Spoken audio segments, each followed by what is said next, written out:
ورحمة الله وبركاته. دمان وراء المسلمين وحن إن شاء الله نرجع ولكن مارك على حسن إلى آخر هسي مركب وحين كده يسنا كلمة دير وأنا إن شاء الله فليتفضل مشكورا. الحمد لله رب العالمين نحمده ونصلي على رسوله الكريم. قال الله تبارك وتعالى: الله يدعو إلى دار السلام ويهدي من يشاء إلى صراط مستقيم. وقال مصطفى عليه الصلاة والسلام: اللهم لا عيش إلا عيش الآخرة. الحمد لله إلهي جل وعلا بل مهدننا الله تبارك وتعالى الدنيا إنك هنا ولا ليال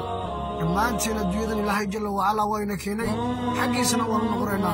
الدنيا وحليناك هنا ولا ليال رجي الدمر إنك سعيد قادرنا سعيد الله قادر ينوى إيمان أعمال ويان والله كعبس ويان إلهي تبارك وتعالى الدنيا ولا ليال لما أنت ولمننا كل نفس ذائقة الموت وإنما توفون أجوركم يوم القيامة فمن زحزح عن النار وأدخل الجنة فقد فاز وما الحياة الدنيا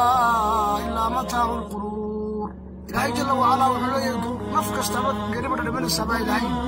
وإنما توفون أجوركم يوم القيامة نفك استمد أجورتي ذي أعماشا برتك قادتي أي قيامها مالتي قفل بلتوسي يا إلهي qofkii naar laga baasho jirar lagu marti qaado faqad faasa qofka Soomaali gaaniba ilaahay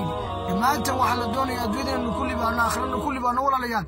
oo ilaahay jalla wa ala adduunyada ka cabsana umur walba ilaahay tabaaraka wa taala weynadiisa iyo cabsidiisa qalbigana timaado rasuulkeena wuxuu inoo sheegay calayhi salaatu wasalaam kun fi dunya kaanaka qariib wa nabiyuri adduunyada ku ahaada sidii qof qariib oo kale aw caabir sabiil ama nin jidka gudbaayo maaragtaane sida adraad maraaxil badan baa inoo sugo walaalayaal adduunyada maraaxisha badan sakaraadkii iyo qabriga qiyaamada iyo maasharkii ilaahay jalla wa ala oo istaagiis baa inoo sugaya halkaas la doonaya in loo saay qaato walaalayaal dadkii ilaahay darajay maalmo walba waxay ka fikirayeen say ilaahay ugu dhawaadahayeen aakhirada maaragtaane ugu amal falaayeen qabrigooda ugu dadaalaayeen arrinkaas la doonaya in ugu weynaado walaalayaal fakarkeenu fakar aakhiro noqdo hamigeenu aakhiro noqdo waayo meeshan ku socno waa aakhiro weeyaan dadkii ilaahay jalla wa ala raali ka noqday ilaahay raali ku noqdo waa diinta weeyaan cisi fi daarin waxa ku la waa diinta walaalayaal arrinkaas la doonaya in maaragtaane ku baraarujsanaano oo hadalka ilaahay dadka rasuulka calayhi salaatu wasalaam in qalbiga uu tadjinaa la doonaya ilaahayna tabaaraka wa taala wuxuu fi anfusikum afala tubsirun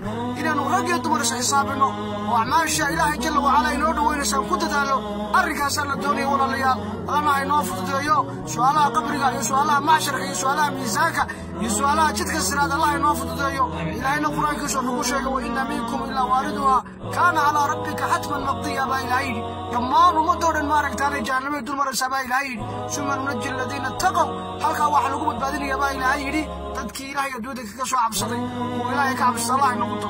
allana jidka siraad inoo fududeeyo acmaasha ilaahay inoo dhaweynaysa Allah maaragtaanay qalbiga inoo galiyo dadaalkaas la doonaya dadaalka diimeed baa la doonaya qof kasta bariga dumar inuu adduunyada inta joogo si saaqaato insha Allah Allah inoo fududeeyo ma sha Allah Allah inoo fududeeyo walaalkay khayrka inoo sajidi Allah inagu anfaco isagana ilaahay ka aqbalo wassalamu alaykum wa rahmatullahi wa barakatuh.